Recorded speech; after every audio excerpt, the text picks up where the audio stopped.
Say hey everyone, welcome into another edition of Say Hey Plays. My name is Jose Bouquett, and alongside me today, as he is every Thursday, I believe it's a Thursday. Today's Thursday, correct? Every Yep. Thursday. It is my man Ian Cameron, aka Bobano. Ian, first of all, how are the hockey playoffs treating you? And how's the baseball, of course? Yeah, it's good, Jose. The hockey's been fantastic all year. The playoffs, I think the first couple days were a bit up and down, but boy, last night 7-1 on the NHL playoff betting Mm. slate. So it was a great night last night. Hockey's just been outstanding for me all year. Baseball, not so much. I mean, we're barely at break even, although we're in a lot better position now than we were, say, a few weeks ago. It was really a rough start for me in baseball, but it's been better the last few days. It was a good day yesterday. Looks like we're off to a decent start today. We had a couple of plays this afternoon. We had the Angels in a first 5 full game split against those struggling Red Sox of yours, Jose. And after a pitcher's duel early on with Ohtani and Dick Mountain, the Angels opened up the floodgates against that Red Sox pen late in the game and ended up winning going away. And we've got the Rockies right now in action taking on the Nationals. That And is after sad, a actually. falling behind early, the Rockies are up pretty comfortably, but you never fully want to say that out loud when you're talking Coors Field. But nevertheless, Rockies are up, and we're in good shape with that one with Colorado. Shout out to Kyle Hitley in the chat, by the way. Got a nice 5K piece off of the Hunter Green disaster this morning as well. And yeah, the Red Sox kind of are a disaster, huh? Ian? It's quite frustrating. It has really set me off. Especially because I am going to go see these Red Sox most likely next weekend. I'm going to go make a 5-hour drive, and that's not going to be fun. And I'm going to be driving 5 hours potentially to go see them lose. So that's a really annoying thing that could be happening. And on top of that, I've already paid for my tickets. I'm going to Boston this year, so I don't want to go see a losing squad. So the Red Sox have me feeling a little bit more emotional than usual, Bobano, but I'm still excited for this show. And guess what, Ian? We're 3 minutes into this show, and we haven't even officially started the show, Ian. So welcome to Say Hey Plays 29.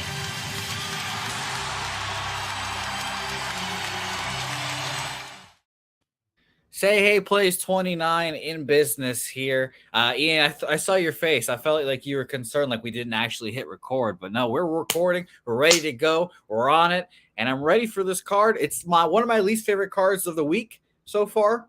But I've got 2 plays on it so far today, and I'm feeling confident on 2. Maybe I might add another. I'll see a lot of love, and I've seen a lot of good capping today, so I might be going along with it, but I don't know. Ian, how are you? And I shouldn't say how are you. Are you excited about this card? And do you have any plays on this card so far? Oh, compared to last Thursday when I was on, oh hell yes, I'm more excited. That was a horrendous card. We've had 1 game, 2 games. That was it.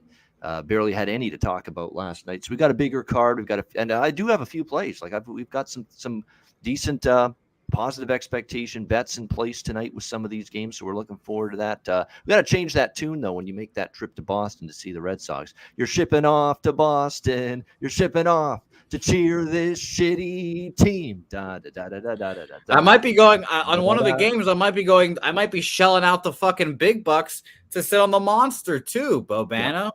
That's the thing too. I might be shelling out the fucking bucket list ticket prices.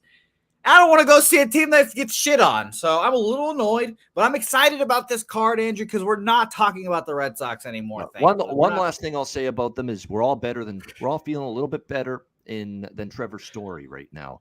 Let's put it that way. They're starting to get harsh on him. The boo birds are starting to come out. It's not been a good first month here in Red Sox red for this guy. And look, now the fans are getting a little frustrated. They understand maybe you're struggling for a week, couple of games, couple of weeks even. It's now a solid month where Trevor Story's having a rough go here at the Den for the Red Sox. So that's not very endearing to the fan base.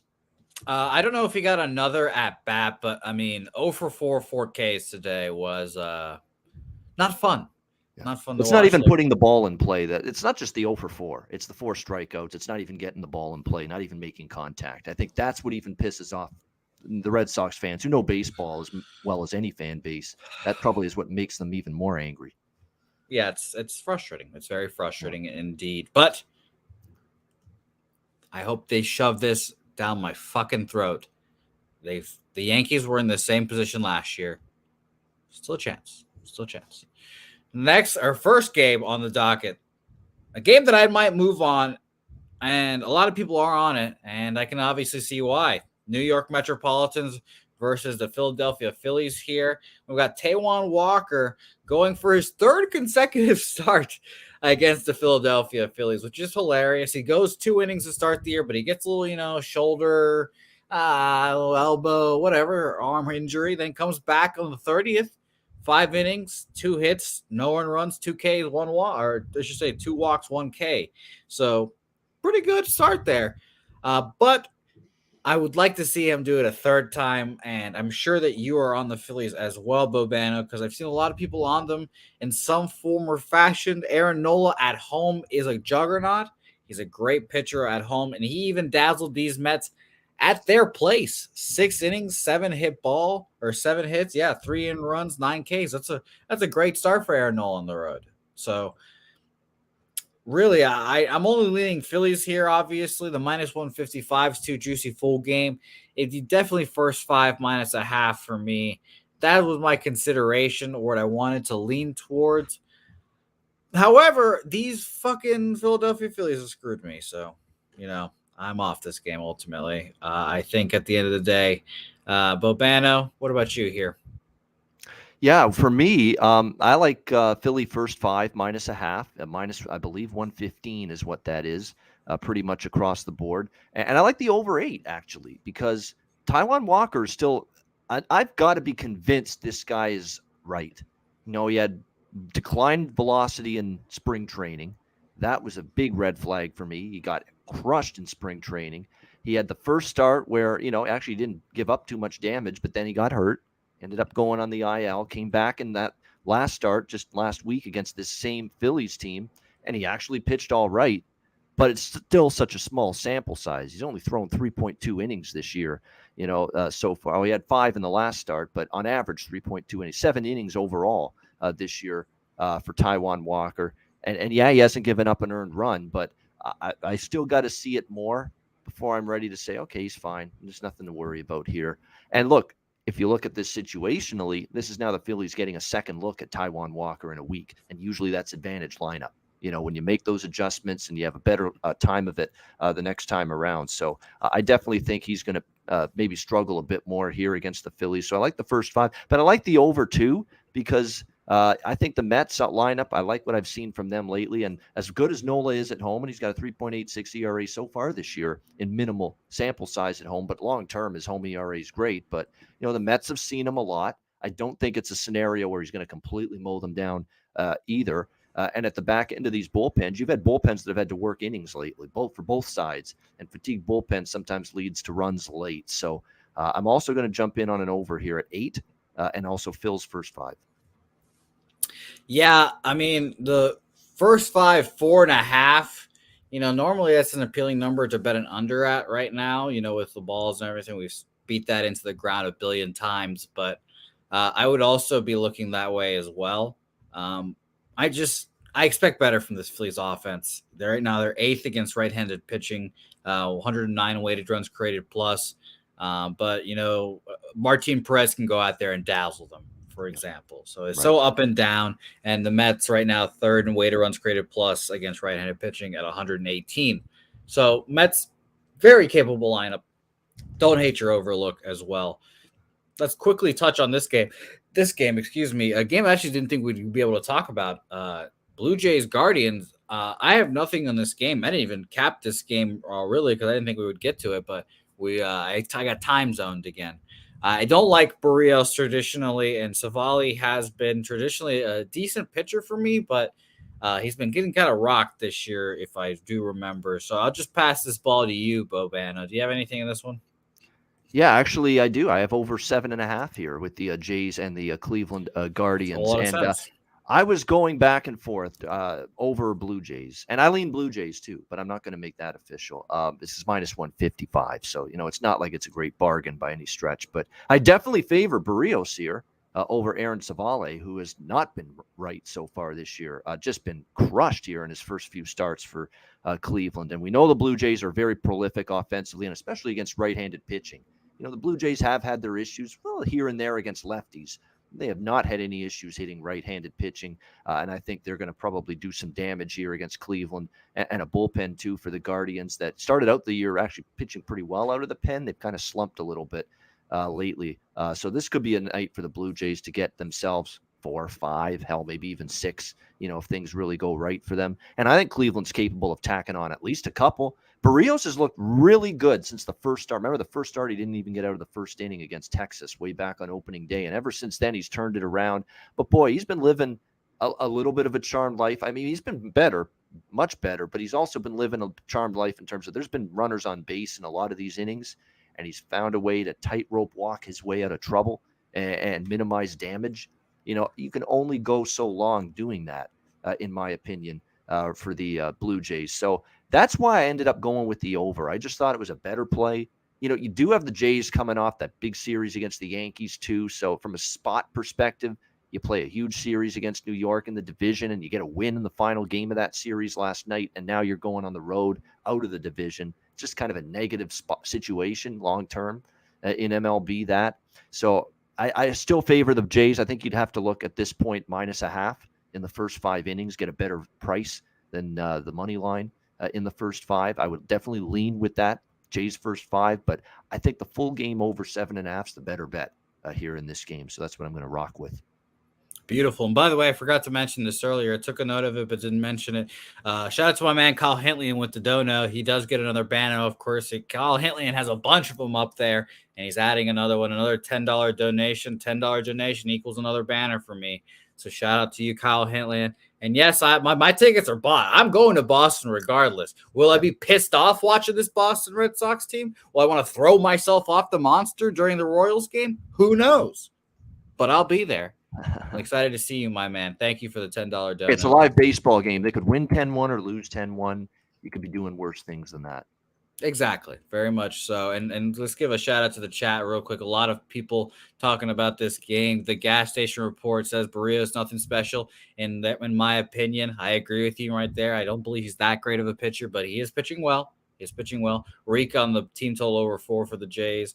For the Jays. James Lill asking for a Jays first 5 inning -0.5. What do you think about that, Bo Banner, real quick? I don't mind it. I would not say no. I'm personally not betting that, but I wouldn't say I hate that by any stretch of the imagination. Definitely the Blue Jays, I think, will score some runs here against Savali and the Cleveland bullpen, which again is declining a little bit the last recent games. But again, another thing too, and great point, someone made it in the chat here about Barrios against Cleveland. Cleveland's seen him a lot. This is he's with the Twins for many, many years. So divisional team. It's not like Barrios and the heavy array of off-speed pitches that he likes to go with, are going to be something that Cleveland's totally unprepared for and not planning for. So they have seen Barrios a bunch, and the familiarity factor might end up being something that benefits them. We will definitely have to wait and see about that. So that's another thing that could lead to some runs here. The over is making more and more sense as we go along in this chat. By the way, Johnny Gonzalez in the chat, thanks for watching, says Savali, the number 1 fade pitcher, a little trash can. Blue Jays first 5 full game. And Real Deal Prime letting us know Teoscar Hernandez back in the lineup. Teoscar makes this lineup scary, Silver guys. Slugger Award winner last year. Like, that guy's a professional hitter. He gives you a good at bat all the time. He can basically hit the ball in all areas of the field. You can hit it opposite field, which we know is much tougher to do. He's just a quality professional major league hitter. He's developed into a great one, and having him back just makes an already dangerous offense even better. Yeah, that's going to be interesting. By the way, I'm looking at the lineups, and I do not see him in the lineup according to RotoWire, but he will be in there, I guess. Interesting. And one final point, someone does point out an interesting fact, and it is true. Savali's kind of bamboozled Toronto in the past. He has pitched well against them, but I always deviate defer, I should say, to current form rather than past. And the current form for Savali is a complete mess right now. And to me, I've got to look at that as the bigger factor than what he's done in the past against Toronto. So that's why I worry about his ability to get through this lineup tonight. Interesting. So I guess Tasker not starting, but he'll probably be available from the bench is what I'm assuming. So he's not in the lineup, but he is there, I guess. But I mean, when he comes back, he is going to be a stud. And that's when I'll start betting the Toronto Blue Jays more as well. I said when he got out, the Blue Jays lineup got a little less scary, a little less fearsome, less to worry about there. But with him there, sheesh. All right, next game on the docket here, the Minnesota Twins versus the Baltimore Orioles here. Chris Archer versus Spencer Watkins, two pitchers I do not like betting on them personally, but they've both been fantastic this year. They've both dazzled in each respect. Tampa Bay Rays, 4 innings, or I should say Chris Archer versus the Tampa Bay Rays at the Tampa Bay Rays. 4 innings, 2 hits, 1 earned run off a home run, 4 Ks, and 3 walks. Versus the Chicago White Sox, Archer, 3 innings, 3 hits, 2 earned runs off a home run, 3 walks, 2 Ks. And at the Kansas City Royals, who, take it with what you will. The White Sox and the Royals both aren't great at hitting righties. 4 1/3, 4 hits, 2 earned runs off a home run, 5 Ks, and 3 walks for Archer. Spencer Watkins on the other side. He's last time out against the Red Sox. Of course, he dominated the Red Sox. 4 2/3, 5 hits, an earned run, 3 Ks, and a walk. At the LA Angels, a fucking great start or against a great lineup. 5 innings, 3 hits, 2 earned runs off of 2 home runs, 3 Ks, 3 walks. And at the Oakland A's, 5 innings, 2 hits, 1 earned run, a K, and 2 walks against them. The Minnesota Twins right now, last 2 weeks, are on fire against righties. They figured out their offense right now. Correa's starting to get it going. Buxton's been there. 6 against right-handed pitching, 114 weighted runs created plus, while the Baltimore Orioles sit in the middle of the pack, 102. So a little above average, but still middle of the pack for the league right now. So I didn't have anything on this game. I could see overlooks, I guess. You can see one of these pitchers turns into a pumpkin eventually, but I'm off this game entirely. Just nothing to do here, Bobana, for me. What about you? Yeah, it's past his prime. Expiry date was probably 3 years ago. Chris Archer for the Minnesota Twins, and it's Spencer Watkins here for Baltimore, who's not someone I trust. Let's put it that way. For the Baltimore Orioles. Now, he did actually skirt around a lot of trouble. It looked like he was going to get absolutely blown up in the first inning by Boston in his last start, and somehow they let him off the hook. They ended up winning the Orioles 2-1, and then somehow he just shut him down after that. I'm still not thinking this guy's all that special. Spencer Watkins, 1 run, 5 hits in his last start, but I think I'm going to need to see it here from him more. This is a guy that's had some rough seasons in the past for the Orioles. Archer, on the other hand, he's going to be making his 5th start of the year.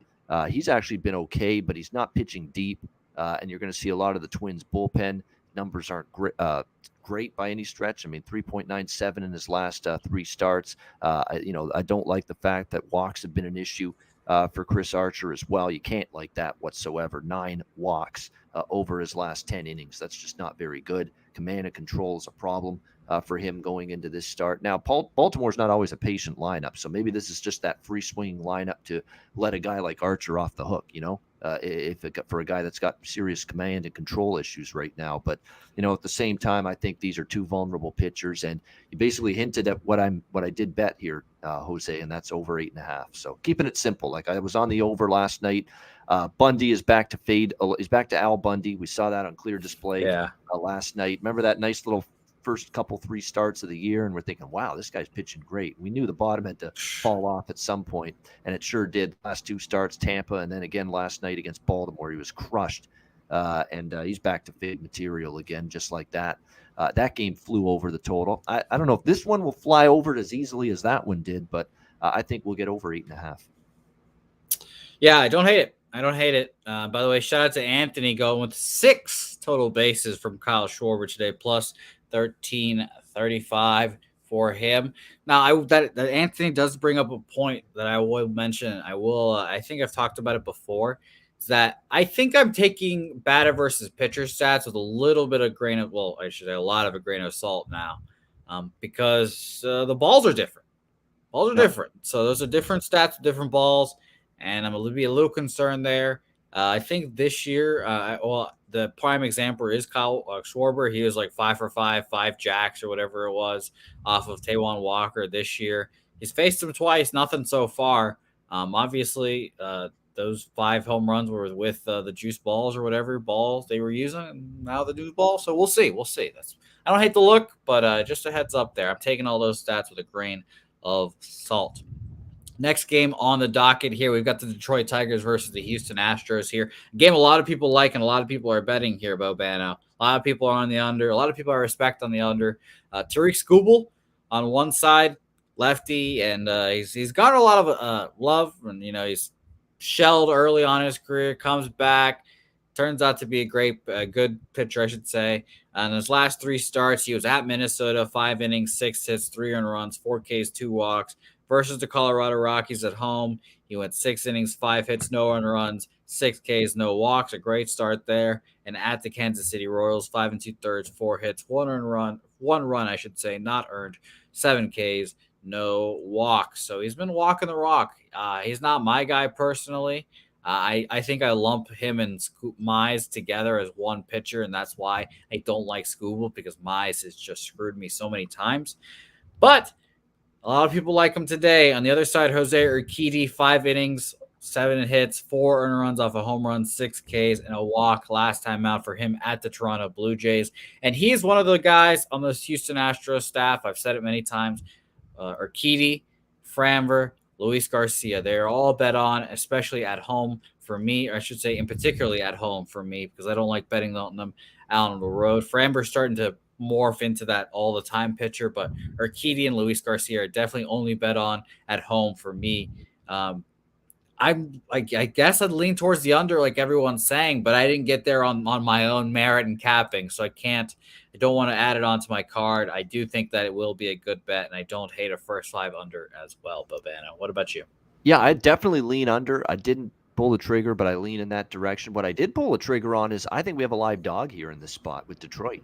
I'm on them first 5 and full game split, plus price there. Detroit first 5. I got it at currently it's earlier today I bet it when it was plus 140 for both. So it was first 5 was plus 140 and full game Detroit Tigers was plus 140 as well. So I really think they're live here. Let's not forget Tariq Skubal is a very, very talented pitcher. Now he's had some couple bumps in the road in some of his starts, and we know Houston historically pounds lefties.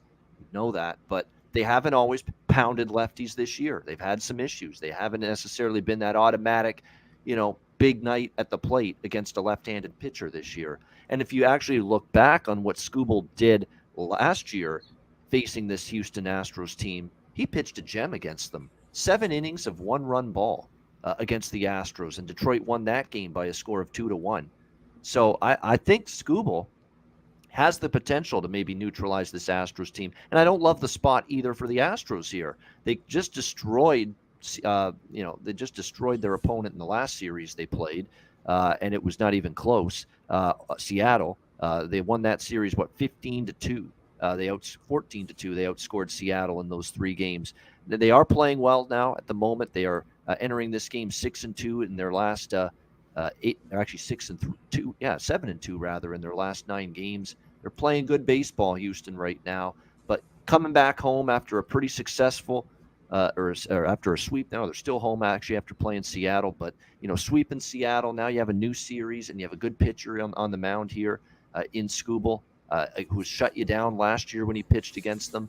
And you go from a divisional game to now you're playing a Detroit Tigers team outside the division. It's just got all the elements of, I think, an upset here. Look, even the best teams in baseball don't win every game. You got to pick spots to go against them. Houston off a divisional sweep, now playing outside the division, a pitcher that's got a track record of shutting this lineup down last year, which Skubal does.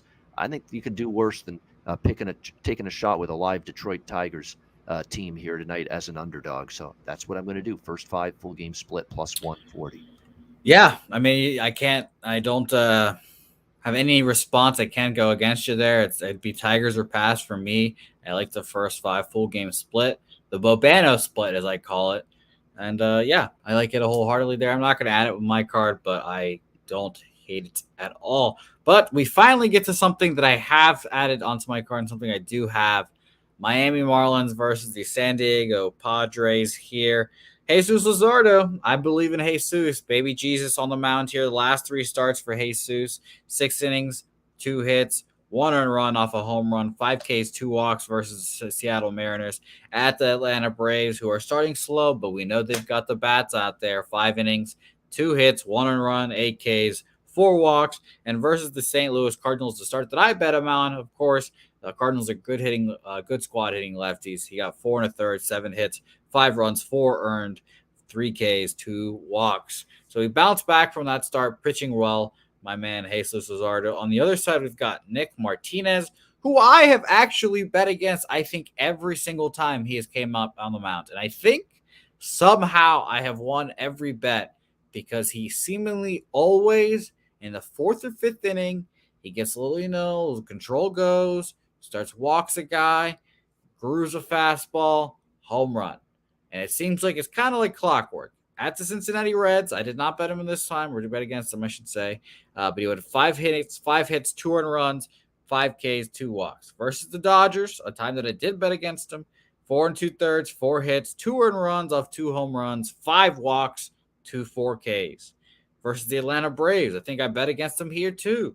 5 innings, 7 hits, 4 earned runs off 3 home runs, 3 Ks, 4 walks.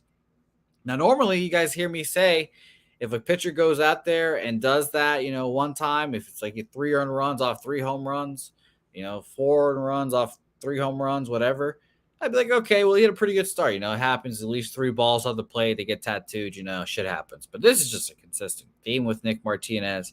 I'm not sold on him. Miami also right now, last 2 weeks since April 17th, first against right-handed pitching at 120 weighted runs created plus. The Padres are 11th against left-handed pitching, 110. So I went the Miami Marlins first 5 minus a half here, or I should say first 5 money line. I just took the regular money line. I got it at minus 110, and it was minus 110 for the full game earlier this morning, and the money is coming on the Miami Marlins, minus 118 right now for these Miami Marlins. So what would you take here, Cab? Or sorry, Cab. I read Cab on my thing. Yeah, I have Cab because I wrote Cab first 5. He's on the first 5 over 3.5. We can't all be Cab. We can't all play baseball. I know. At a relatively high level. I've got Cab on my mind. Shout out to Cab. But what do you have on this one, Bobano? No problem, by the way. Miami, look, they've lost 4 in a row. A little bit of losing at home to the Diamondbacks, 3 straight. It's not a good look. I mean, I was shocked by that they lost all 3. In that series against Arizona. Although we will say about Arizona, they're not that absolute garbage team that I think a lot of people thought coming into the year. Arizona's been a very scrappy ball club. They've gotten some offense finally, and we saw that on display against Miami. That was not a pretty series for Miami pitching, for Pablo Lopez, for Trevor Rogers, and Eliza Hernandez. That was a tough series, for all those guys in that 3-game series. But I kind of like this now. They got slapped around by Arizona. It wasn't a good series. Now they play San Diego here, a new series, wipe the slate clean, and they've got a guy pitching in Luzardo who I'm ready to bank on, getting things going, being someone that you can trust moving forward. He's been good on the road, by the way, 2 road starts, a 1.8 ERA. That's a good thing for him. And to me, he's just the flat out better pitcher here than Nick Martinez, who I don't really have a whole lot of inkling and trust for. Going into this start.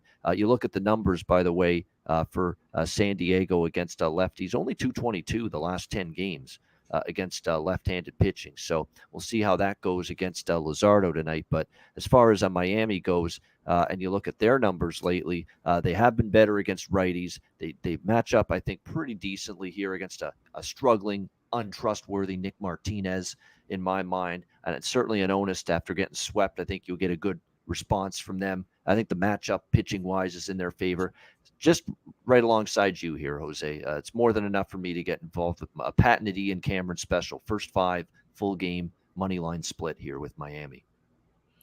I am also actually going to add. I was going to add their team total because I wrote down, like I said, Jimmy the Bag and Cab both on their. Cab is on the first 5 over 3.5, and Jimmy's on the full game team total for the Miami Marlins.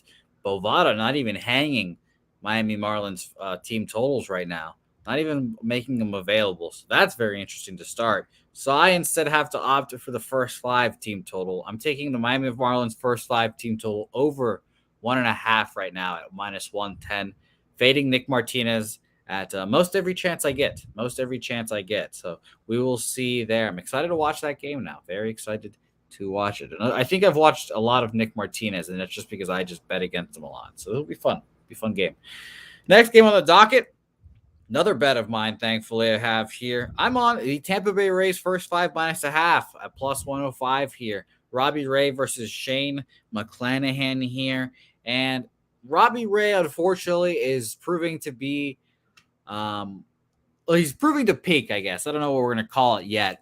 But this was the only little barb you could have if you're in the division preseason. If you're talking to a Blue Jays fan, you're just saying, oh, well, you guys just lost Cy Young winner Robbie Ray. What are you going to do? And it turns out the Blue Jays made the correct decision, shipping off or letting Robbie Ray walk, getting Gausman, who's been fantastic this year. And Ray, not good. Just plain out has not been good. His stuff's down, velocity's down. Maybe he's a little fat and happy after his contract, but, who could blame him? Who could blame him? 5 innings last time out for Robbie Ray. 4 hits, 3 earned run, 8 Ks, 4 walks at Miami. The time before that versus the Kansas City Royals. The Kansas City Royals, which he should, if Robbie Ray, a quality pitcher like him, I'd expect him to shut out, to be honest. 6 innings, 5 hits, 2 earned runs, 5 Ks, and a walk. And versus the Texas Rangers before that, 6 innings, 4 hits, 2 earned runs, 4 Ks, and a walk. So he's not been atrocious, but he's not been Robbie Ray. Shane McClanahan on another bump. An excellent pitcher, strikeout guy versus the Minnesota Twins, an offense that has really found its stride the last couple of weeks. 5 innings, 4 hits, 3 earned runs off 2 home runs, 11 Ks, 2 walks. That's an example of a start where I think, those 2 home runs there kind of make his start look worse than it is. 2 pitches you'd probably rather have back. Great performance there. Versus the Boston Red Sox, who I could probably go out there and look pretty decent against. 7 innings, 6 hits, 2 earned runs, 7 Ks, no walks there. 2 earned runs actually against the Red Sox is kind of bad, so think about that for a second. And then at the Chicago Cubs, 6 innings, 4 hits, 2 runs, 1 earned, 9 Ks, and a walk. Biggest points here, and why I could see this game going over for sure. The number was at 6.5 earlier this morning, now it's at 7. McClanahan and those guys, they're good, but second right now are the Tampa Bay Rays against lefties at 139, and the Seattle Mariners are 129. That is 5th against left-handed pitchers. So 139, 129 for both these offenses for weighted runs created plus against lefties. So they're pretty good themselves. So I could see an overlook, but I took the Tampa Bay Rays first 5 minus a half here, Bobano. Yeah, just about almost the same bet as you here, but I went just full game, and I don't do many of these anymore. A straight full, I can't. There's maybe you can count on one hand last year the number of times I took a team just in the full game on the money line. And when I do that, it's because I have the utmost faith and trust in their bullpen and the management of their bullpen. And obviously, this is one of those teams you can trust when it comes to their bullpen. They are still one of the best bullpens in Major League Baseball. 2.8 ERA from the pen so far this year. So when I see a team like Tampa Bay and I back them, this is one of the few. This was always in baseball 10 years ago how I bet teams. I just went full game, But now the last decade or so, we've seen so many unstable bullpens, so many pens capable of just blowing up in the late innings that I just started really going with first 5 full game split in the majority of my games when it came to the money line. But this one, I go full game money line because I trust the Rays bullpen. McClanahan, I think, can neutralize Seattle. You look at the Mariners going into this game. How about in their last 10 games, 181 is a team batting average against lefties. That's just absolutely dreadful for the Seattle Mariners. So I think probably should be a good matchup here for McClanahan. And more than anything, Tampa Bay, after maybe a little bit of a slow start, they're getting it together now. The Rays, no doubt about that. 6-2 in their last 8 games. They've won multiple series in a row, 2 or 3 from Boston, 2 or 3 from Seattle. They swept Oakland to start this road trip, took care of business there. They look like they're starting to get their game going. And look, this is a team that's got every potential to be right there with Toronto and New York for first in the AL East. I mean, Toronto and New York are a little ahead of them right now, but don't count the Rays out. They could charge from behind. And they're showing signs of that right now. You mentioned Ray. He's struggling. There's no doubt. He's given up hard contact. The walks are starting to percolate again for him, which he did a good job keeping down last year. You're right. The velocity's down a bit. Swing strike rate down. Now, last year, the Blue Jays worked wonders with him. And I've talked about the praise that I've had for Pete Walker, their pitching coach. And isn't it interesting that Ray's struggling mightily? And yet the guy they basically signed in the offseason to replace him in Toronto, Kevin Gossman, look at the way he's pitched so far for Toronto. Brilliant so far. So, yeah, Ray was great last year, and he certainly fixed some things. But was it more Ray finding it after all these years, or really the Jays really working well with him and getting that out of him? And now he's not with that battery anymore. He's not with that pitching coach. He's with a different organization. And now he's taken, at least so far in a month, he's taken a step back. There's no question. So you got to wonder who was truly responsible for the brilliance of Robbie Ray in that Cy Young year last year. But right now, he's a pitcher I don't want to back until I see him turn it around. So I am on Tampa Bay here, full game money line, which I got at minus 122 earlier today. Yeah, I mean, I'm right there with you, basically. I'm right there with you. I went to go look and see if I could make Tampa Bay full game money line official for me as well. But right as I check on Bovada, line moving dramatically to the Tampa Bay Rays. Minus 138 for the Tampa Bay Rays, plus 115 for Seattle now. So makes a whole lot of sense to me, Bobano. Makes a whole lot of sense to me. Seems like we're on the right side there. Last game on the docket here for us, a short 6-game card for us, Bobano. I want to get you on one of the weekends when this hockey nonsense is over, so we can really get down a 15-gamer. I just want to break down baseball with Bobano. That's it. And by the way, I did wear my Bruins shirt in solidarity. New Year coming on. Believe in those guys still, even though they might be washed up. St. Louis Cardinals versus the San Francisco Giants here. We had a little bit of pitching change from earlier today. It was supposed to be Logan Webb, but now it's looking like a bullpen day for the Giants. I ultimately had nothing on this game, even with Webb and Mikolas on the mound. That would normally be a first 5 under spot, full game under spot, like smash it, no problem. But I didn't move on it. I don't know. Maybe it was just little hesitancy by me going 5-5 yesterday. Just down some juice, trying to get to 30 units, whatever. But I didn't want it. Mikolas has been fantastic, though. Last time out against Arizona, 7 1/3, 4 hits, 2 runs off 2 home runs that were, I believe, back-to-back. So it was a little bit of tough luck there for him. 7 Ks, no walks, get the loss. Versus the Mets, one of the best hitting teams in baseball right now, we all know. Versus 7 innings, 4 hits, no earned runs, 5 Ks, 1 walk, I should say. And at Miami, who, for this feels weird to say, but also is one of the best hitting teams in baseball right now. 5 innings, 4 hits, no earned runs, 5 Ks, no walks. Cardinals offense not clicking against righties, 26, 77 weighted runs created plus. Giants are 14th, 103. So just nothing for me. I think the Giants bullpen is pretty reliable. I would expect them to do well here, but if you didn't take them earlier at a plus 120, like Jimmy the Bag is, we did break this guy heavily this morning. He took the plus 120 without the pitchers, knowing the pitcher on the Giants side, thinking it was a bullpen day, and now the line has moved all the way to the Cardinals plus 102 full game. Definitely leaning that way. But nothing for me here, Bobano. Anything for you here?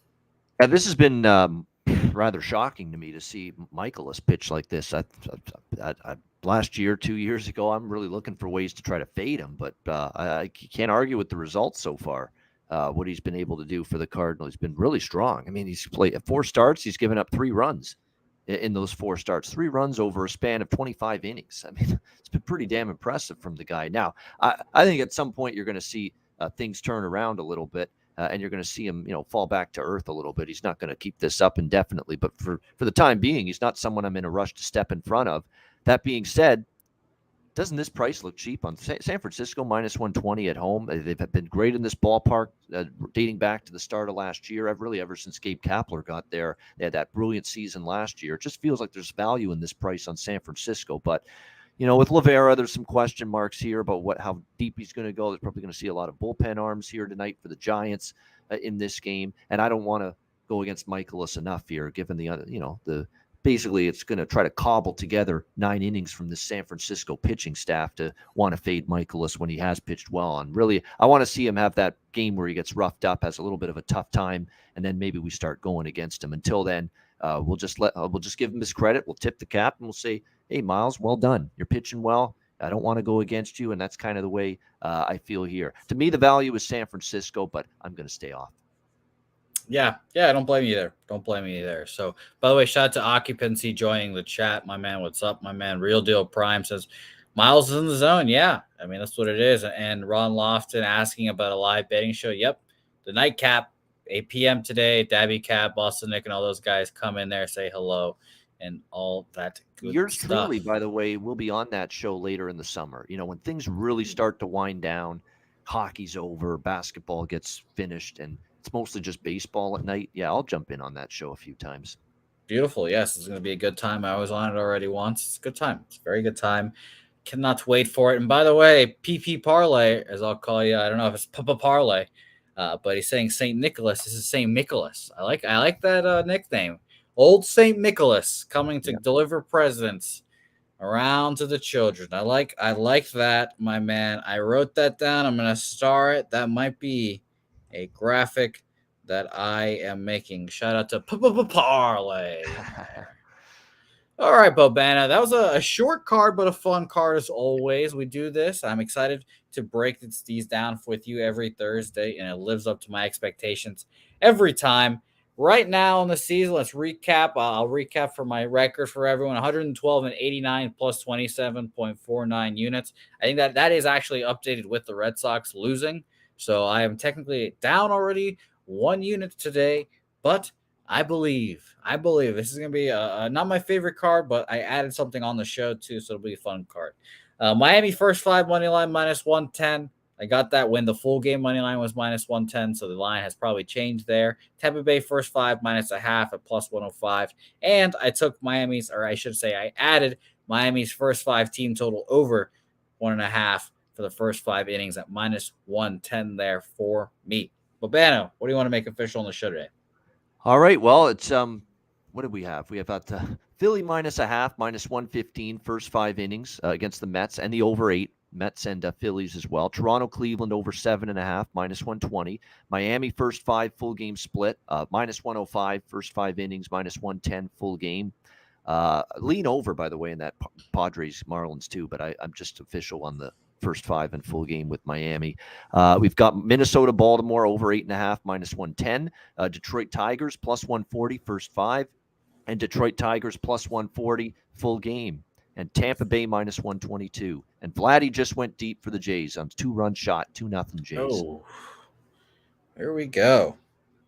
Well, let the over begin. Let the over begin. That wagon ass is circling the bases as we speak. I turned off my TV because the Red Sox put me in I do not want to watch baseball for like the next hour or two mood after they lose. So be excited for this night card. Now I've got something to root for. Go Marlins tonight. Bobano, thank you so much for joining me. We'll have you back soon, of course. You'll be on at least next Thursday. I hope to have you on sooner, perhaps. But hockey, I know, taking up a bunch of your time. And, rightfully so. That's your sport, and you're dominating it, and I'm happy to see it. Yeah, no question about that. Hockey's where it's at for me. That's what the focus is. I mean, I'm obviously dialed in with NBA and MLB daily as well, but hockey playoffs to me at this time of year, there's nothing better. It's not baseball. It's not NBA playoffs. It's nothing else in sports that's better right now than Stanley Cup playoff hockey. It's just outstanding. It's scintillating. It's breathtaking. It's exciting. It's edge of your seat action. It's fights. It's physicality. It's hatred. It's blood. It's guts. It's everything. Hockey playoffs are outstanding. I love it. Yeah, no, it seems like the first round's like a conference semifinal. So, yeah, I agree with you there. Shout out to the chat, by the way. Fireside in here. Kyle Schwarber home run in here. Anthony right there with you, Fireside. Rangers, baby, in there. Helping the New York Rangers, I assume. DJ and Woodworker, AOD, Ron Lofton, Puzzler, my man. Shout out to you for joining.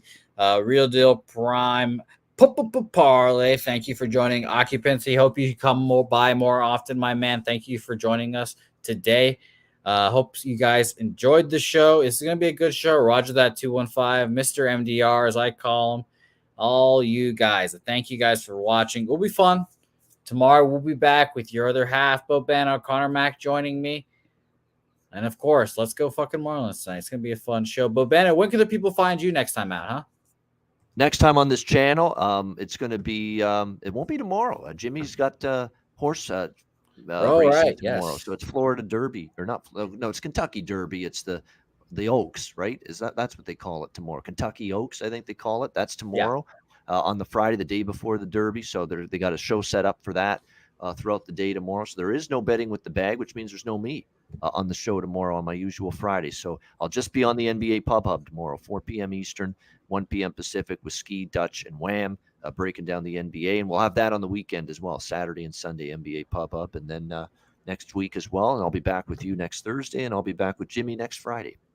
Beautiful. Awesome. Thank you guys so much for watching. Thank you for Bano for joining me. Don't forget to say hey on social media at Jose Bouquett. And actually, speaking of that, I made a Say Hey Plays Twitter account. It's at Say Hey Plays.